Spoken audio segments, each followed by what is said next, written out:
మీరు ఎలాంటి బిజినెస్ చేస్తున్నా ఏఐ టూల్స్ ద్వారా మీ బిజినెస్ ని డబుల్ చేసుకోవచ్చు. జస్ట్ 49 రూపీస్కే AI tool. Hello everyone, I'm Anitha, your English trainer for today. English అనగానే మనకు కొన్ని కాన్సెప్ట్స్లలో చాలా డౌట్స్ ఉంటాయి కదా. అందులో ఒక కాన్సెప్ట్ ఏంటంటే విల్కి విల్ బీకి మధ్య డిఫరెన్స్ ఏంటి అని నా ప్రతి ఒక్క క్లాస్లోనూ నేను ఎక్స్ప్లెయిన్ చేసిన కాన్సెప్ట్ అనమాట. అంటే అంతమందికి డౌట్స్ ఉంటాయి. సో ఒక 5 minutes మీరు మీ టైంని ఇన్వెస్ట్ చేశారంటే కనుక I clarify it today. Will be. First will చూస్తే విల్ ఎప్పుడు యూజ్ చేయాలి అని మనం ఇది తెలుసు, రెండు ఫ్యూచర్ గురించి మాట్లాడడానికి అని. కాకపోతే విల్ ఏంటంటే ఫ్యూచర్లో చేసే కొన్ని పనులు. అంటే నేను నిన్ను మళ్ళీ కలుస్తా, కాల్ చేస్తా, నేను డిస్కస్ చేస్తా, నేను మేనేజ్ చేస్తా. నేననే కాదు, ఏ ప్రొనౌన్స్ అయినా వాళ్ళు మనతో మాట్లాడతారు, వాళ్ళు కొంటారు, ఆమె నిన్ను అడుగుతుంది.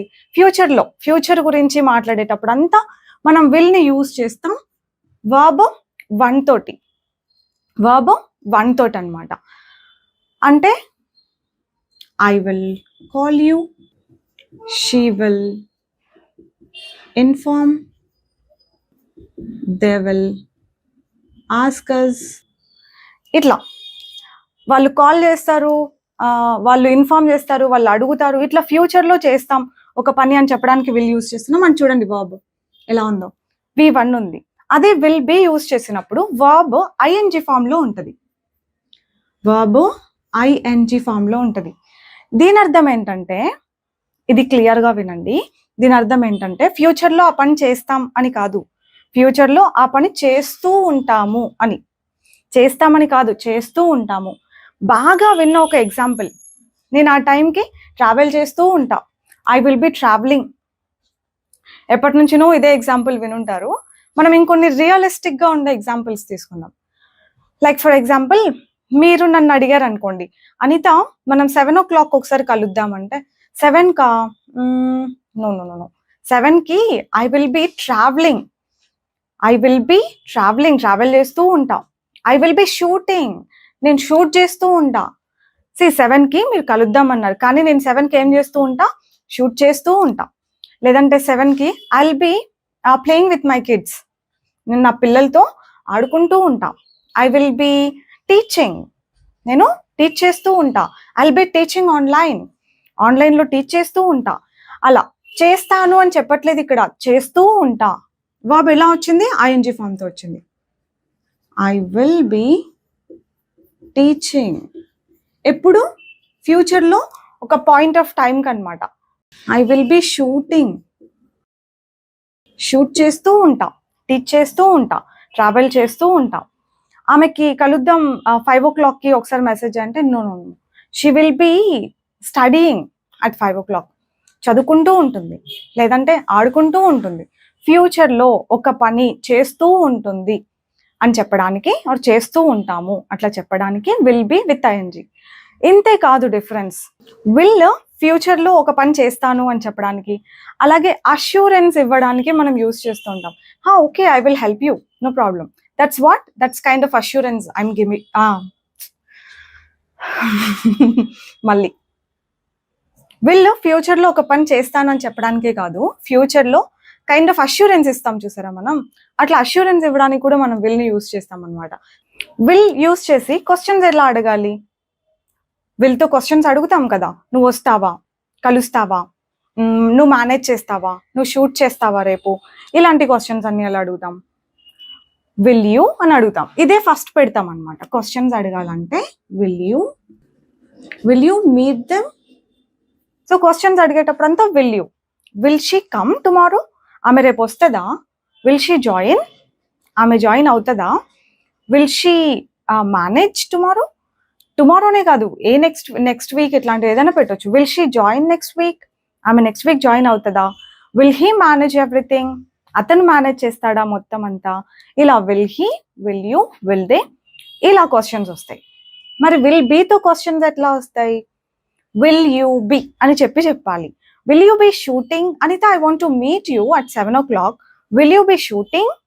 నేను కలుద్దాం అనుకుంటున్నా, నువ్వు షూట్ చేస్తూ ఉంటావా? Will you be shooting. Will he be, will she be, will be మధ్యలో ఒక ప్రొనౌన్ పెట్టి క్వశ్చన్ అడగాలి. విల్ షీ బి, ఒక టైం వర్డ్ కూడా పెట్టొచ్చు, బట్ ఆ టైం వర్డ్ ఫ్యూచర్ అని మీకు అర్థమవుతుంది, బట్ డిఫరెన్స్ బాగా అర్థం చేసుకోండి. ఆ పని చేస్తూ ఉంటారు, చేస్తూ ఉంటాను అని చెప్పడానికి విల్ బి విత్ ఐఎన్జీ.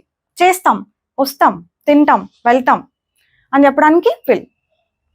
సింపుల్గా ఒక ఎగ్జాంపుల్లో కంప్లీట్ చేయాలి అంటే ఐ విల్ ఈట్, నేను తింటా. ఐ విల్ బి ఈటింగ్, నేను తింటూ ఉంటా. ఎప్పుడు? ఒక పర్టిక్యులర్ పాయింట్ ఆఫ్ టైంకి, ఫ్యూచర్లో. అంతేనా? క్లియరా?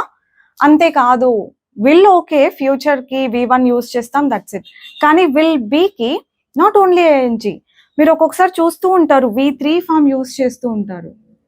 ఇట్ విల్ బి డన్ అంటారు, హీ విల్ బి ఇన్ఫార్మ్డ్ అంటారు, యూ విల్ బి అప్డేటెడ్ అంటారు. మరి అక్కడ V3 ఫామ్ వచ్చిందే, అది కూడా తెలుసుకోవాలి కదా. మరి అది ఇంకొకరిని వెళ్ళి అడుగుతారా ఏంటి? సో అదేంటంటే దాన్ని పాసివ్ వాయిస్ అంటాం అనమాట. పాసివ్లో ఎప్పుడు V3నే కదా వస్తుంది. ఐ విల్ ఇన్ఫార్మ్, దీని అర్థం ఏంటి? నేను ఇన్ఫార్మ్ చేస్తా. ఎవరికి చేస్తానంటే నీకు చేస్తా. I will inform you. ఇలా నేను ఇన్ఫార్మ్ చేస్తానను, వాళ్ళు చేస్తారు, ఆర్ ఆమె చేస్తుంది, అతను చేస్తాడు, ఇలా కాకుండా నీకు ఇన్ఫార్మ్ చేస్తాం, లేదంటే నువ్వు ఇన్ఫార్మ్ చేయబడతావు అని చెప్పడానికి you will be informed. You will be informed. నేను టికెట్లు బుక్ చేస్తా అని చెప్పాలి. I will book the tickets అంట. అతను బుక్ చేస్తాడు, he will book the tickets. ఆమె బుక్ చేస్తుంది, she will book the tickets. అట్లా అతను, ఆమె, వాళ్ళు, వీళ్ళు చేస్తారు అని కాకుండా టికెట్స్ బుక్ అవుతాయి, లేదంటే అచ్చు తెలుగులో చెప్పాలంటే టికెట్స్ బుక్ అవ్వబడతాయి అని చెప్పాలి. అప్పుడు the tickets will be booked. The tickets will be booked. So ఇప్పుడు ఏంటి? విల్ బి తర్వాత ఏ వర్బ్ వస్తుంది? V3. విల్ బి తర్వాత ఐఎన్జీ ఫామ్ వచ్చే సిచ్యువేషన్స్ ఉంటాయి, విల్ బి తర్వాత V3 ఫామ్ వచ్చే సిచ్యువేషన్స్ కూడా ఉంటాయి. అంతేనా? V3 వచ్చిందంటే అర్థం ఏంటి? చేయబడుతుంది, ఆ పని ఫ్యూచర్లో చేయబడుతుంది అన్నట్టుగా అర్థం అనమాట. షీ విల్ బి జాయిన్డ్ అని అన్నాం అనుకోండి, ఆమె మళ్ళీ జాయిన్ అవ్వబడుతుంది. She will be joined later అని ఉంటే ఆమె జాయిన్ అవ్వబడుతుంది. She will be joined later, ఆమె మళ్ళీ జాయిన్ అవ్వబడుతుంది.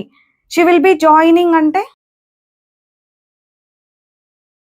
ఆమె జాయిన్ అవుతూ ఉంటుంది అని అర్థం. She'll be joining after some time అన్నాం అనుకోండి, ఆమె జాయిన్ అవుతూ ఉంటుంది తర్వాత అన్నట్టు. ఇక్కడ జాయిన్ అవ్వబడుతుంది అంటే బై సమ్వన్, వేరే వాళ్ళ చేత. అందుకే విల్ బి తర్వాత ఇది పెట్టాలా లేకపోతే ఇది పెట్టాలా అని చూసుకోండి కొంచెం బాగా. ఓకేనా? V3 ఫామ్ వస్తుంది, ఐఎన్జీ ఫామ్ వస్తుంది. అంతేనా? విల్ బీని ఇంకా వేరే సిచ్యువేషన్స్లలో కూడా యూస్ చేస్తాము. ఫ్యూచరే వేరే వేరే సినారియోస్ అనమాట, అవి కూడా తెలుసుకుందాం. ఫ్యూచర్లో మనం ఎక్కడ ఉంటాం, ఎవరైనా ఫ్యూచర్లో ఎక్కడ ఉంటాం అని చెప్పడానికి కూడా మనం ఈ విల్ బీనే వాడతాం. అంటే ఇప్పుడు నేను మా ఇంట్లో ఉన్నా, ఐఎమ్ అట్ హోమ్. నేను ఇప్పుడు ఇంట్లో ఉన్నా, I am at home. Evening నేను మా ఇన్స్టిట్యూట్లో ఉంటా, క్లాసెస్ ఉంటాయి కదా, సో ఇన్స్టిట్యూట్లో ఉంటా నేను. I will be at the institute. I will be at the institute, నేను ఇన్స్టిట్యూట్లో ఉంటా. ఇది ఎప్పుడు? ఫ్యూచర్లో నేను అట్ 5 o'clock అట్లా నేను టైం కూడా చెప్పొచ్చు. I will be at the institute at 5 PM. 5 PMకి నేను ఇన్స్టిట్యూట్లో ఉంటా. అంటే ఫ్యూచర్లో ఎవరైనా ఎక్కడ ఉంటారు అని చెప్పడానికి కూడా మనం విల్ బి యూస్ చేసి ఒక ప్లేస్ పేరు చెప్తాం. Okay, this is one more usage అనమాట. ఇంకొకటి కూడా ఉంది, అడ్జెక్టివ్స్. అడ్జెక్టివ్స్ అంటే ఏంటి మనం మళ్ళీ చూద్దాం. మీకు ఒకవేళ కొంచెం నాలెడ్జ్ ఉన్నా కూడా అర్థమైపోతుంది. అడ్జెక్టివ్స్ అంటే ఇప్పుడు నేను ఎట్లున్నా అంటే, ఇప్పుడు ఎట్లున్నా కొంచెం టైర్డ్గా ఉన్నా, చాలాసేపటి నుంచి మాట్లాడుతున్నా కదా. ఐ యామ్ టయర్డ్గా ఉన్నా. అనిత 8 o'clockకి మనం బయటికి వెళ్దామంటే 8కా, అమ్మో నా వల్ల కాదు. I will be tired. I will be టయర్డ్గా ఉంటా. టయర్డ్గా ఉంటా ఎప్పుడు? ఫ్యూచర్కి అనమాట. అట్లా ఫ్యూచర్లో ఎట్లుంటాం అని చెప్పడానికి కూడా ఈ అడ్జెక్టివ్స్ యూస్ చేస్తూ మనం విల్ బీనే వాడతాం. Not I, she will B, he will be tired, అలా కూడా చెప్పొచ్చు. ఇంకో ఎగ్జాంపుల్, ఈ అడ్జెక్టివ్స్కి ఆమె ఇప్పుడు నార్మల్గానే ఉంది, షీఈస్ నార్మల్. కొంచెం సేపుకి రిజల్ట్ వచ్చిన తర్వాత ఫుల్ హ్యాపీగా ఉంటుంది, మంచిగా రాసింది ఎగ్జామ్స్, రిజల్ట్ వస్తే ఫుల్ హ్యాపీగా ఉంటుంది. She will be so happy. Or నా దగ్గర ఒక గిఫ్ట్ ఉంది, షీఈస్ నార్మల్ నౌ, నా దగ్గర ఒక గిఫ్ట్ ఉంది, ఇది చూపిస్తే చాలా హ్యాపీగా ఉంటుంది. If I show her this gift she will be so. ఫ్యూచర్లో ఆమె ఎట్లుంటుంది అని చెప్తున్నాం, షీ విల్ బీ హ్యాపీ. సింపుల్గా చెప్పాలంటే విల్ అంటే ఫ్యూచర్లో అట్లా చేస్తాం అని చెప్పడానికి V1 వర్బ్ మాత్రమే యూజ్ చేస్తాం, ఇంకా వేరే ఏ వర్బ్స్ విల్ తోటి రావు, ఫిక్స్ అయిపోవచ్చు. విల్ బీ ఒకటే ING forms, V3 forms, places, ఇట్లా అడ్జెక్టివ్స్ ఇవన్నీ యూజ్ చేస్తాం అనమాట. ఇన్ఫ్యాక్ట్ కొన్ని ప్రొఫెషన్స్ కూడా చెప్పొచ్చు. నేను ఇంతకుముందు లెక్చరర్ని, I was a lecturer before. Now నేను ఇప్పుడు ట్రైనర్ని, English trainer. I am a trainer. నేను ఫ్యూచర్లో ఏమో సాఫ్ట్వేర్ ఇంజనీర్ అవుతానేమో, I will be a software engineer. లేకపోతే నేను ఇప్పుడు కొన్ని కోర్సులు తీసుకుంటున్నా, I will be a software engineer soon. Example మాత్రమే. I will be a trainer for ever, just example. అర్థమైందా మీకు? ఇంకొంచెం ప్రాక్టీస్ చేయండి, అలవాటు అయిపోతుంది. That's all for today. I'll see you with one more useful concept next time. Keep learning till then. Bye bye.